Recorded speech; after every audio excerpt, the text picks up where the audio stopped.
A few moments later.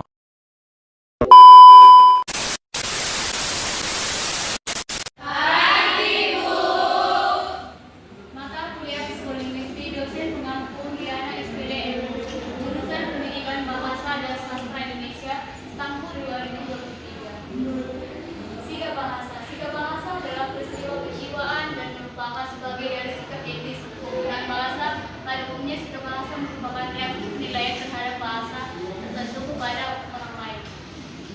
Hakikat penggunaan bahasa pada anak adalah proses yang digunakan oleh anak-anak untuk menyesuaikan serangkaian otomatis dengan ucapan orang tuanya sehingga anak mampu memiliki kaidah tata bahasa yang baik dan sederhana. Fungsi linguistik. 1. Menyelesaikan duduk perkara pada bahasa. 2. Mengungkapkan bahasa secara psikologi dan linguistik. 3. Berbahasa melahirkan pengalaman. 4. Menghubungkan bahasa dan otak. 5. Menganalisa kesalahan pengucapan. 6. Menghubungkan bahasa dan pikiran. Psikologi adalah cabang ilmu yang mempelajari hubungan antara proses mental dan penggunaan bahasa.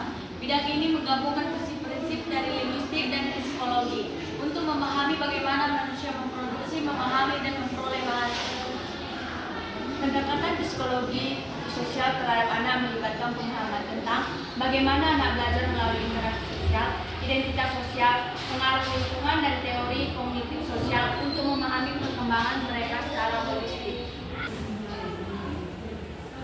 Sikap bahasa itu dapat dikelompokkan menjadi dua bagian, yaitu sikap terhadap bahasa dan sikap berbahasa. Sikap terhadap bahasa penekatannya tertuju pada tanggung jawab dan penghargaannya terhadap bahasa, sedangkan sikap berbahasa ditekankan pada kesadaran diri dalam menggunakan bahasa secara tertib. Tujuan kajian psikologistik adalah untuk mengungkap prinsip-prinsip dasar dan proses mental di balik pembentukan, pemahaman, dan penggunaan bahasa. Teori produksi bermanfaat dalam pengajaran berbicara dan menulis. Teori ini menyatakan bahwa produksi bahasa melibatkan dua aktivitas utama, yaitu perencanaan dan pelaksanaan. Dalam berbicara misalnya, seorang penutur terlebih dahulu merencanakan bagaimana dia bertutur untuk mempengaruhi mental pendengarnya, kemudian dia melaksanakannya.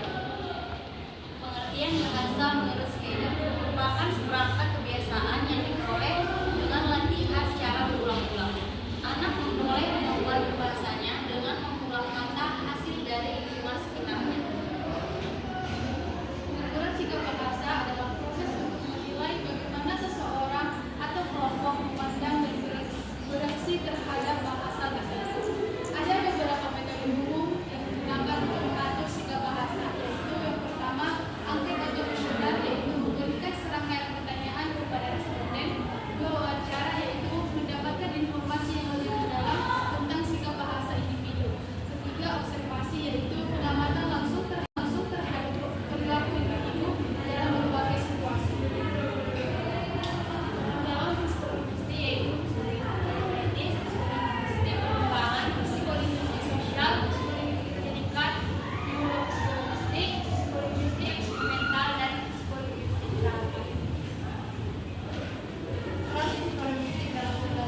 merupakan bidang linguistik menguraikan satu proses psikologi yang berlangsung jika seseorang mengucapkan kalimat-kalimat yang didengar pada waktu berkomunikasi.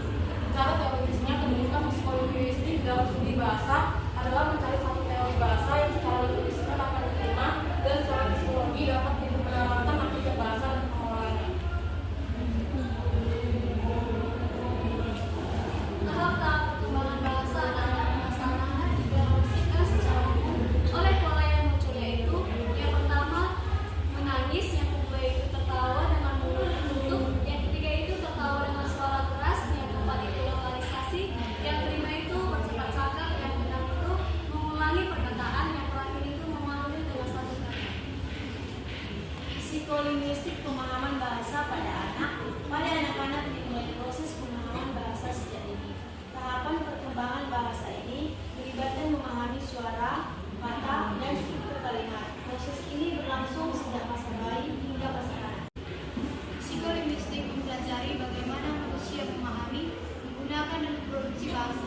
Isu dan tantangannya meliputi perolehan bahasa, pemrosesan bahasa, gangguan bahasa, hubungan antara bahasa dan kognisi, multilingualisme, neuroimaging, dan pengaruh budaya dalam bahasa. Perkembangan dalam psikolinguistik melibatkan penelitian tentang proses kognitif yang terlibat dalam bahasa, seperti pemahaman, produksi, dan perolehan bahasa. Para peneliti psikolinguistik terus mengembangkan teori-teori baru dan metode penelitian untuk memperdalam pemahaman kita tentang kompleksitas bahasa manusia. Pembinaan bahasa pragmatik. Pragmatik merupakan salah satu bidang linguistik yang mempunyai peran cukup penting di dalam komunikasi. Dengan memahami dan menguasai pragmatik, seseorang akan memahami struktur fungsional yang berkaitan dengan struktur formal atau gramatik.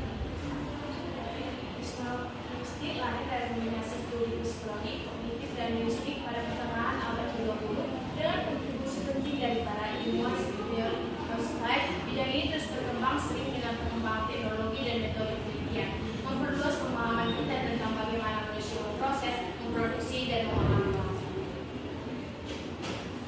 Terdapat kelebihan dan kekurangan psikolinguistik. Kelebihan psikolinguistik yaitu satu, bahasa dapat dikembangkan dari 0 sampai umur 5 tahun.